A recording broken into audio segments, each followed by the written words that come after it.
और जो सरकार का मुखिया है इसकी तो खुद की डिग्री का पता नहीं। देश की मनुवादी और ब्राह्मणवादी ताकतों के द्वारा किया गया था। बाबा साहब अम्बेडकर ने कहा शिक्षित करो, संगठित करो, संघर्ष करो। पोस्ट ग्रेजुएट के हालात ये हो गए हैं कि उनको रैपिडो बाइक चलाना पड़ रहा है, उनको ओला बाइक चलाना पड़ रहा है। देश के कोने कोने से आए हुए हैं, तो देश के कोने कोने से आए सभी साथियों का हम हार्दिक स्वागत और अभिनंदन करते हैं। आज इस आंदोलन का नेतृत्व कर रहे आदरणीय वामन मेश्राम साहब भी हम लोगों के बीच में उपस्थित हो चुके हैं। साथियों, आज देश में ऐसी कौन सी स्थिति आ गई कि आज छात्रों और नौजवानों को सड़कों पर उतरना पड़ रहा है। अभी जब मैं आया तो कुछ पत्रकार साथियों ने मुझसे पूछा, कहा छात्रों का काम तो पढ़ना है और आप लोग उनको सड़कों पर उतार रहे। अगर छात्र आंदोलन करेगा तो उसकी पढ़ाई लिखाई का क्या होगा? तो हमने कहा पढ़ाई लिखाई पर ही संकट आ गया है, इसलिए तो छात्रों को सड़कों पर उतरना पड़ रहा है। इसलिए हम लोग नारा देते हैं कि लड़ो पढ़ाई करने को, पढ़ो समाज बदलने को। क्योंकि आज हमारे सामने चुनौती है कि आज हमारा पढ़ाई संकट में है, आज लिखाई संकट में है, और अगर पढ़ाई लिखाई के लिए हम लोग नहीं लड़ेंगे तो हमारी पढ़ाई लिखाई छीनने की तैयारी चल रही है। और हम पढ़ना लिखना इसलिए चाहते हैं, केवल नौकरी के लिए नहीं पढ़ना चाहते, बल्कि इस देश को, इस समाज को बदलने के लिए पढ़ना चाहते हैं। तो पढ़ने के लिए भी लड़ना है और पढ़ने के बाद इस समाज और देश को बदलने के लिए भी लड़ाई करना है। इसके लिए विद्यार्थी युवा तैयारी कर रहे हैं। साथियों, अभी देश के जो हालात हैं, आप सभी लोगों को पता है कि इस देश में एक ऐसी व्यवस्था बनाई गई थी जिस व्यवस्था में इस देश के बहुसंख्यक लोगों को पढ़ने के अधिकार से, लिखने के अधिकार से, धन संपत्ति रखने के अधिकार से, बोलने सुनने के अधिकार से, कुर्सी पर बैठने के अधिकार से और तमाम प्रकार के अधिकारों से वंचित करने का काम इस देश की मनुवादी और ब्राह्मणवादी ताकतों के द्वारा किया गया था। लेकिन इस देश में फूले साहू अम्बेडकर ने जो लड़ाई लड़ी, उस लड़ाई की वजह से भारतीय संविधान आया और भारतीय संविधान ने हम सभी को पढ़ने का अधिकार दिया। बाबा साहब अम्बेडकर ने कहा शिक्षित करो, संगठित करो, संघर्ष करो। हमारे लोगों ने पढ़ा क्योंकि पढ़ने का अवसर मिला। हजारों साल से जिनको पढ़ने से रोका गया था, उन लोगों को पढ़ने का अवसर मिला और लोगों ने पढ़ा। और जब लोगों ने पढ़ा तो इनके पेट में दर्द होने लगा। इनके पेट में दर्द क्यों होने लगा? इन्होंने देखा कि जिनको हजारों साल से रोक कर रखा था, जिनके बच्चों को ये कहते थे अरे तुम तो आरक्षण से आए हुए हो, तुम तो बैसाखी से आए हो, आज वो हर क्षेत्र में हमको मुंहतोड़ जवाब देने का काम कर रहे हैं। अभी यूपीएससी का जो रिजल्ट आया, यूपीएससी के रिजल्ट में हमारे बच्चों की जो मेरिट थी लिखित में, वो इनसे ज्यादा थी, लेकिन प्रैक्टिकल में कम नंबर देकर, वाइवा में कम नंबर देकर, इंटरव्यू में कम नंबर देकर उनको पीछे करने का काम किया गया।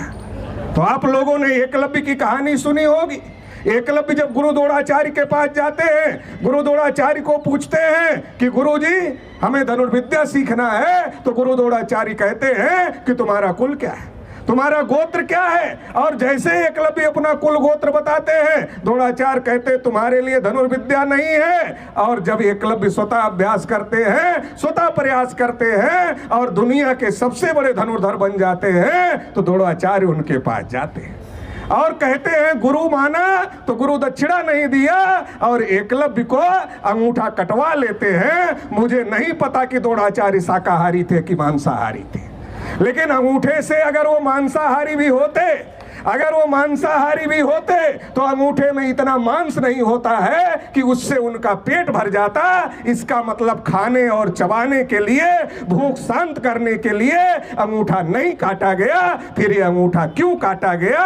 अंगूठा इसलिए काटा गया कि इस देश में मूल निवासी बहुजन समाज में एक एकलव्य पैदा हुआ है, ये हजारों लाखों एकलव्य पैदा करेगा, और ये हजारों लाखों एकलव्य अगर पैदा हो जाएंगे तो ये इस देश में हमारी गुलामी गुलामी को बर्दाश्त नहीं करेंगे और गुलामी की बेड़ियों को तोड़ देंगे। आज जब देश में चाहे विधायिका हो, चाहे कार्यपालिका हो, चाहे न्यायपालिका हो, चाहे मीडिया हो, जब हर क्षेत्र में इन लोगों ने 3.5% के लोगों ने कब्जा किया हुआ है, लेकिन हमारे छात्र नौजवान पढ़ाई में हर जगह टक्कर देने का काम कर रहे हैं, इनकी चूल्हे अंदर से हिल गई। ये घबरा गए हैं, ये बौखला गए हैं, इनको समझ में नहीं आ रहा क्या करें, कैसे रोका जाए। ये तो हर क्षेत्र में मुकाबला कर रहे हैं, मेरिट में भी मुकाबला कर रहे हैं, हर जगह मुकाबला कर रहे हैं। कब तक दुराचारी बन के इनका अंगूठा काटा जाए, बड़ा संकट पैदा हो गया है। कब तक प्रैक्टिकल में कम नंबर दिया जाए, कब तक इंटरव्यू में कम नंबर दिया जाए, कितना कम दिया जाए। कम देने के बाद भी आगे जा रहे हैं। तो अभी ये लोग हमारी जड़ों में गर्म पानी डालने की तैयारी कर रहे हैं और इसके लिए पूरे देश भर में स्कूलों को बंद करने का काम किया जा रहा है। सरकारी स्कूलों में कौन लोग पढ़ते हैं? सरकारी स्कूलों में किसके बच्चे पढ़ते हैं? सरकारी स्कूलों में हमारे मूल निवासी बहुजन समाज के बच्चे पढ़ते हैं और इसलिए सरकारी स्कूलों को बंद किया जा रहा है और शिक्षा के निजीकरण को, शिक्षा के बाजारीकरण को बढ़ावा दिया जा रहा है, शिक्षा को व्यवसाय बनाया जा रहा है। सरकारी स्कूल कम होते जा रहे हैं, प्राइवेट स्कूल बढ़ते जा रहे हैं, प्राइवेट कॉलेज बढ़ते जा रहे हैं, प्राइवेट यूनिवर्सिटियां बढ़ती जा रही है, डिग्रियां बांटी जा रही है। रोजगार का कहीं अता पता नहीं है। नौजवान डिग्री लेता है, डिग्री लेकर घूमता है, फिर प्रदर्शन करता है, फिर यही सरकार चलाने वाले लोग उनके ऊपर लाठी चलाने का काम करते हैं। अभी यहाँ भी कुछ पुलिस वाले अनाउंस कर रहे थे, कह रहे थे कि यहाँ से निकल जाओ, अच्छा नहीं होगा। अरे अच्छा तो तुम्हारे लिए नहीं होगा। हवा को कोई रोक नहीं सकता, पानी को कोई रोक नहीं सकता और नौजवानों के बेग को कोई दुनिया की ताकत नहीं रोक पाई है। ये जो सरकार है ये भी रोक नहीं सकती है। ये नौजवान अगर खड़ा होगा इस देश में तो इस देश में परिवर्तन को कोई रोक नहीं सकता। साथियों, ये जो कर रहे हैं इसको हम लोगों को समझने की जरूरत है कि आज हमको ये प्राइमरी एजुकेशन से तो वंचित करना चाहते हैं और हायर एजुकेशन और प्रोफेशनल एजुकेशन महंगी करके उससे भी हम लोगों को वंचित करना चाहते हैं और तमाम प्रकार से नौजवानों का शोषण करते हैं। कभी पेपर लीक के नाम पर, कभी भर्तियां निकाल कर भर्तियां ना करके, ऐसे तमाम प्रकार से पूरे देश में नौजवानों का शोषण हो रहा है। क्योंकि ये जो सरकार है और जो सरकार का मुखिया है इसकी तो खुद की डिग्री का पता नहीं है। जिसकी खुद की डिग्री का पता नहीं है उसको डिग्री कितनी मेहनत से मिलती है ये कैसे पता होगा? उसको खुद डिग्री और उसके कुछ दोस्त हैं पूंजीपति, वो पूंजीपतियों की स्कीम पर काम कर रहा है, उसकी कोई स्कीम नहीं है क्योंकि उसको तो पता ही नहीं डिग्री की क्या कीमत है। वो पूंजीपतियों की स्कीम पर काम कर रहा है। इन्होंने तय किया है कि इस देश में सब कुछ, इस देश में कुछ सरकारी नहीं रहने देना है। पढ़ो लिखो डिग्री लो और जब नौकरी नहीं मिलेगी अपने आप ही नौजवान हतोत्साहित हो जाएगा। फिर परिवार वाले कहना शुरू करते हैं, क्या कहना शुरू करते?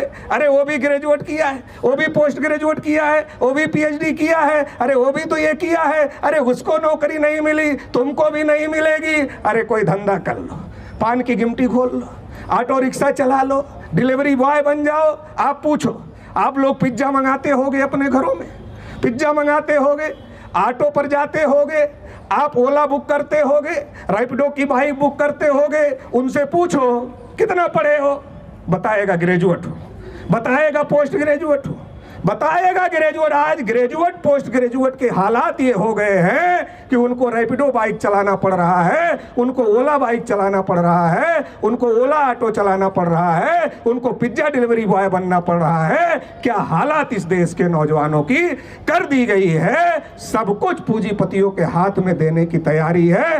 रोजगार खत्म करने का, आरक्षण खत्म करने का, एजुकेशन खत्म करने का बड़ा षड्यंत्र इस देश में चल रहा है। इसलिए यह लड़ाई केवल विद्यार्थियों नौजवानों की लड़ाई नहीं है बल्कि इस देश के सभी लोगों की, जो चाहते हैं इस देश में शिक्षा सबको मिलनी चाहिए, रोजगार सबको मिलना चाहिए, सबका प्रतिनिधित्व होना चाहिए, सबका विकास होना चाहिए, उन सभी लोगों की यह लड़ाई है। इसलिए राष्ट्रीय पिछड़ा वर्ग मोर्चा की तरफ से इस लड़ाई को समर्थन देने के लिए मैं यहाँ आज आप लोगों के बीच में आया हुआ हूँ और खुले तौर पर नरेंद्र मोदी को ये अल्टीमेटम देना चाहता हूँ। अभी तो ये अंगड़ाई लड़ाई है, आगे और लड़ाई है। अगर अभी तुम्हारे कान तक आवाज नहीं जाएगी तो आने वाले समय में संसद पर आने का काम हम लोग करेंगे।